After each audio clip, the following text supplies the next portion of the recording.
Құрметті қонақтар, сіздердің алдарыңызда 3-ші А сыныбының 3-ші тобы сіздерге бұрыннан келе жатқан әдемі дәстүр сырға салу дәстүрін көрсеткелі отырмыз. Сырғаға ауыстырған. Қазір күнде әдемі тек қыздарға алтын сырға салады, я?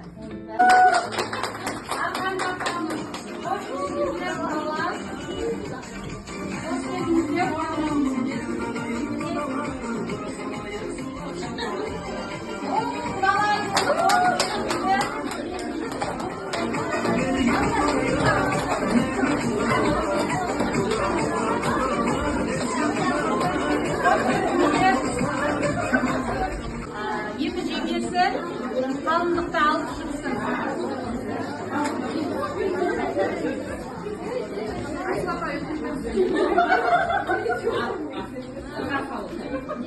Екі жеңгесі қолымызды ортаға алып шықты. Әке сөз берейік. Әкесі сөйлейін депті. Мұсталай қалып. Енді жарық еткен нұрым, жүрегімдегі жырым, ақ құс болып ұшқалы отыр. Қызымды бой жеткіздім, өсірдім. Ендігі жаңа жерде қызымның сүйегі менікі, еті сіздікі, бақытты бол жарығым.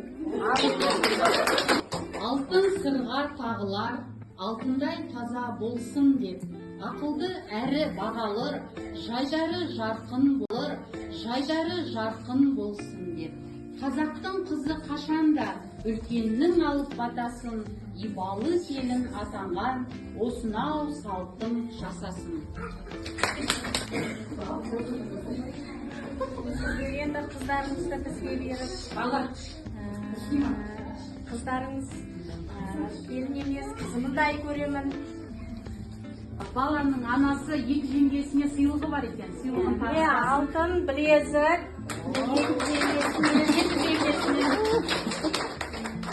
тойымыз тойға баса берсін.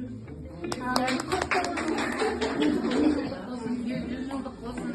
Ал енді осымен біздің сырға салу дәстүрімізді аяқтадық.